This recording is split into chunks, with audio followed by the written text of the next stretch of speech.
Greetings and welcome back to Room 303, the Harvard Classics Lectures. We are now in lecture number 93 from Harvard Classics Volume 26, what they call the Continental Drama.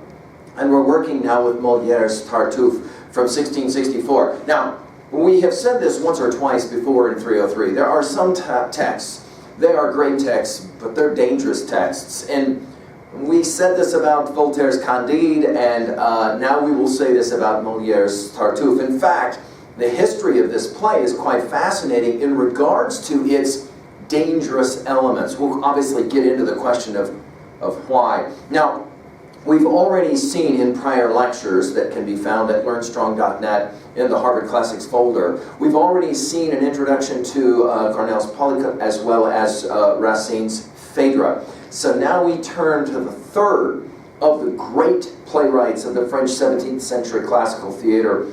The characters of Tartuffe and Elmire and Orgon are all considered some of the greatest characters in the classical French theater tradition. Let's talk real quickly about Moliere. That was his stage name. Jean-Baptiste Poquil is his actual name. Everybody knows him as Moliere. He was baptized shortly after birth on the 15th of January, 1622. Notice our date of 1600 then is a very useful date for us, especially because we think of Shakespeare's Hamlet as being performed in that year. Here we are at 1622 for the birth, and then the death is 17 February 1673. Now Moliere probably is the most famous of the great French playwrights. In fact, some have argued that his language is so famous that many have called French simply the language of Moliere. 13 years he spent as an actor. That was critical in his development because it allowed for him to be able to write some of the amazing characters that he will create. We'll see some here in this play. His comedic work, did bring criticism often from the church. And no play can be better evidence to this than Tartuffe. Of course, Moliere famous as well for his misanthrope, but this is the great comedy that will be a dangerous text, but one of the most hilarious texts that you will ever study. Now, as we have said before, one of our ambitions is to turn you on to the title, if you're unfamiliar with it especially, and you can find your way then to maybe do a little bit of viewing and reading on your own. There's a number of good performances of this play on YouTube, and you can go and find those. Let's begin. Do a quick level 1, and then we'll mess around with level 2 and 3. We begin with Mama, Madame Parnell. She is the mother of Orgon, who will be the great duped son / father of the play, duped by the hypocrite Tartuffe. And sometimes the hypocrite is a term that is added to the title, in fact. She's at Orgon's house. She is ready to leave. She criticizes all of the members of the house, and she praises the new-come boarder, the person living in the house, Tartuffe, because he's a man of great holiness and great religious zeal. The others present, however, they got some serious problems with Tartuffe. They argue that quite to the opposite, he's totally false and duplicitous, he's hypocritical, and that in fact, Madame Parnell is completely wrong. Now, at the end of our discussion, we're obviously going to talk about our big 5, and the very first of those is epistemology, what you can actually know. And we're going to point out that in this play, Moliere will raise a very interesting question about religious people. About people in general, but certainly about religious people. How can you know that religious people are actually authentic when they appear to be devout? Well, Mama can't have any more of it. She will leave. She tells everyone that they need to follow Tartuffe and the way that he behaves because his precepts are accurate. After her departure, we then will meet Cléante and Dorine. They will talk about Tartuffe, and both of them agree that he has clearly fooled, beguiled the man of the house, Orgon. We then will meet Orgon's son, Damas. he will come on stage wondering whether his father will still allow Marion to marry Valerie. Now this will be one of the subtexts of the play. Damas needs to know Organ's feelings because he wants to marry Valerie's sister. He asks Clancy to question Organ about his promise to allow the marriage to take place. Organ will arrive, and we meet him for the first time. He's so much more interested in the welfare of Tartuffe than he is about his wife's illness. So, as he asks about his wife's illness, the servant will explain in detail her pain, and the response by Organ will always be, "And what about Tartuffe? Oh, Tartuffe is fine." And then more about the wife. Then what about Tartuffe? Oh, the Tartuffe is fine. And very quickly then, we get an image of a father, we get an image of a man who is completely focused on Tartuffe and whether Tartuffe's well-being is all taken care of. Clancy then will try to discuss Tartuffe with Organ, but he fails and discovers that Organ is only interested in singing Tartuffe's praises. When Organ is questioned about the intended wedding, he dodges the issues, he refuses to give a direct answer. When his daughter arrives, and we meet her for the first time, Organ will then tell her, "I want you to marry Tartuffe so that our two houses can be joined." And this he can best do if Marion will marry Tartuffe. Marion, the daughter, is so unbelievably shocked that she can't even believe her ears. She obviously is hoping to marry her lover, right? And then Organ will depart, and the maid, Doreen, which is one of the great constructions of comic theater, will reprimand Maureen for not having refused to marry Tartuffe. Now we are in a very interesting Romeo, Juliet type of thing with Lord Capulet, right? In other words, the father has the power, and this is clearly a play about power, and who wields it, and how one can respond to individuals who have the power. So the daughter will defend herself by saying, "Look, I'm the daughter, and I want to honor my father. He wants me to marry this disgusting Tartuffe." It's at this point that Valerie's guy, shows up, right? He accuses her of consenting to the marriage. Of course, she's going to try to defend herself, and in the middle of all this, we'll have the servant Doreen, who will listen to them argue, and then after they are reconciled, she promises that she's going to help to expose Tartuffe's hypocrisy. In many ways, this play is so interesting because the audience will know from the very beginning that Tartuffe is in fact a hypocrite, even though he will appear on the outside to be, a really good, Christian and a properly behaved man. To this degree, and already we can jump to 3a here, we're going to read a text like this alongside our comments regarding Chaucer's Canterbury Tales. You can go back and take a look at our lectures there, especially when we're talking about Chaucer's attack on church hypocrisy vis-a-vis his portrayal of the pardoner and the way in which the pardoner appears to be a good guy until, of course, he begins to self-disclose that he's actually a wholly vicious man, he calls himself. We're back now to Organ's son. Damas is really upset about Tartuffe. He's also determined that he's going to reveal Tartuffe's hypocrisy, and as he hears Tartuffe coming, he hides in the closet. We then will for the first time meet the great creation of Elmire, which is Organ's wife. She has been ill, she arrives, and Tartuffe, thinking that they're alone, will make some professions of love to her and suggest that they become lovers. Now, of course, this is diametrically opposed to the Tartuffe, who in public is always perceived as this very holy and upright kind of individual, right? When Damas hears this, then he reveals himself and threatens to expose Tartuffe. Organ then will arrive. And Damas will inform his dad about what Tartuffe's just done, this proposition to take on Organ's wife, and of course Damas's mother, as a lover.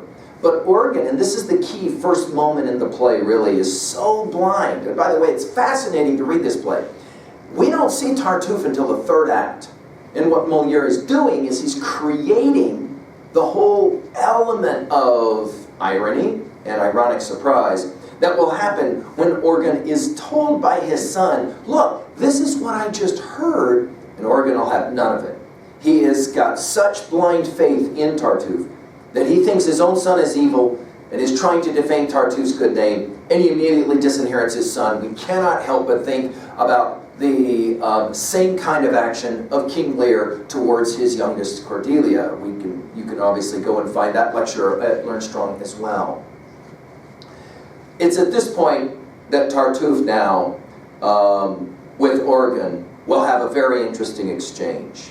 Tartuffe will in fact admit that he is a man, and therefore he has faults, and therefore he should be forgiven. Orgon, of course, buys it.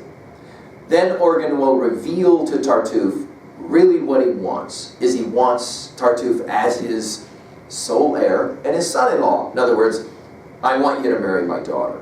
They leave to execute the plan. Cleante later is going to confront Tartuffe and tries to reason with him, but Tartuffe will only respond in these religious cliches, and as soon as the opportunity arises, he excuses himself from the room, leaving Orgon and Elmire then to arrive. And when she hears Orgon's plans, she will say, I need you to promise me one thing. I want you to hide in a secluded place under a table, and I want to prove to you that your Tartuffe is not what you think him to be at all. Orgon, it's interesting, he's not totally sure that he really wants to do this, because to do this at all would place a seed of doubt in his mind about the validity of Tartuffe. Now that notion of placing a seed of doubt in mind will be significant as we critique this play here in a bit, no question. So he does. He hides under the table, and when Tartuffe arrives, he is then accosted by Elmire. And soon he begins to make not only his declarations of love to her, but also to speak really nasty language about Orgon and just how blindly stupid he is. In other words, we're going to have a great time making love behind your husband's back, and he's so unbelievably stupid that he won't even know. Of course, there he is, under the table. Just get the powerful word picture of that, right? The audience is watching Tartuffe try to seduce Orgon's wife, and Orgon is sitting right there, kneeling under the table, right, hiding. And he's witnessing this whole thing. And it's at this point, finally, that Orgon is convinced of Tartuffe's hypocrisy. He comes out, and immediately he orders him out of my house. The end of the play, then, will take on a very interesting character, because Tartuffe, then, will reveal his true character. He will point out, legally, he's the owner of the house, because Orgon has signed away already all of his property to him in a series of stupid moves by Orgon. And then all of a sudden, Orgon kind of gets the picture. Oh, I've been totally duped here. I thought this guy Tartuffe was one thing, and in fact, he's totally the opposite of everything I thought that he was. Then, alone with his wife, Orgon will let his wife know why now he's really frightened.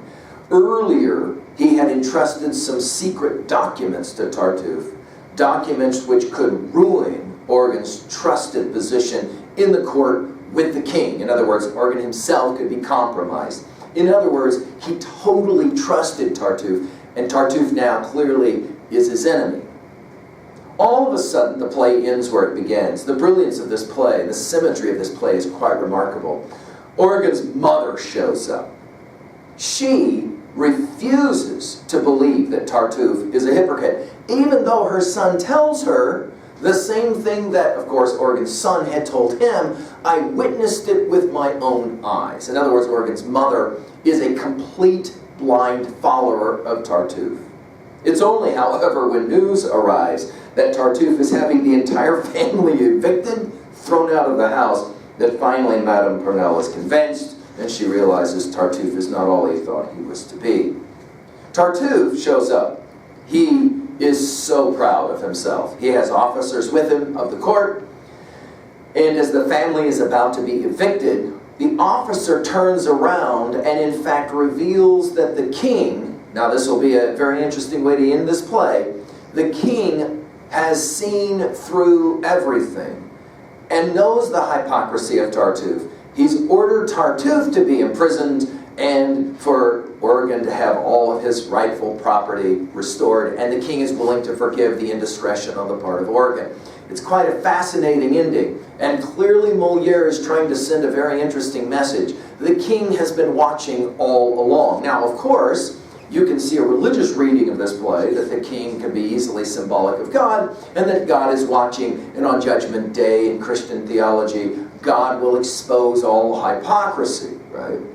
Of course, politically, no question, Moliere is as well suggesting that this is what great kings do. They keep their ear to the ground, they're aware of what's going on, etc. At the end of the play, of course, Valerie and daughter are going to get married, and we're going to have a happy ending to the play. That's how it ends. Let's talk about our big five, though, really quickly, as we like to when we study these plays. First, epistemologically, what does this play suggest? Now, this is in other words, epistemology, what can we know? Now, this is a very disturbing play in this regards, because we witness on stage, in the character of Oregon and the character of his mother, and the two individuals who have absolute blind epistemological faith in what's going on. They know absolutely that Tartuffe is a good guy, no questions at all, and anyone that would try to suggest otherwise, maybe even with the fallibilist position as we qualify it, I think I'm right, but I could be wrong. That I could be wrong part, not at all a part epistemologically of either Oregon or the mother, until evidence is brought clearly to them, and it has to be very clear. It has to be ocular for Oregon. He has to see it himself. When it finally happens, then and only then is he willing to go, oh. Of course, the problem epistemologically with this play is that it suggests, if you have blind faith and then it's crushed under the weight of proof, it might be the case that you find yourself moving down that spectrum, epistemologically, towards relativism. In other words, no one can be trusted. And obviously this is going to be a criticism of this play by the church. That is to say, it raises too much seeds of doubt epistemologically. Well, what does the text say ontologically? Well, clearly, who we are, a study of being. Well, clearly we're individuals who long to believe in others, until, of course, we then are, fooled and then exposed as being blind followers, right? Psychologically, well, the will to believe is obviously very strong. What is that rooted in? Possibly fear. Possibly fear. What does sociologically this play say? Well, it's an amazing text of sociology, right? It's amazing how people can be blind to others' faults right there in front of them, right? We think of Shakespeare and the way in which he portrays this time and again. I mean, think about it. Caesar should have known that there's something going on, even with Brutus. He can't see it at all. Finally, the question of theodicy in our big five. Why is there evil in the world and suffering? Moliere seems to suggest that often that's because we choose to ignore the very facts that are right in front of our face, which leads obviously to all kinds of pain and suffering. Let's talk at 2A messages, themes. Obviously, be careful who you put your faith in. Blind faith is dangerous, in other words. At 2B, well, the irony and the satire is just brutal in this play. And of course, one is stuck having to accept the very fact that the chief believers in the play have to come to terms with the fact that what they believed in was completely false. Which obviously leads us at 3A to ask about other titles. And two that we can mention is Chaucer's Canterbury Tales. Obviously, we talk about this in our lectures on Chaucer. The danger of Chaucer exposing the hypocritical partner is that individuals, the yeomen as they're called in Canterbury Tales, that is to say, just normal believers, might begin to assume about people in authority that all of them are hypocrites.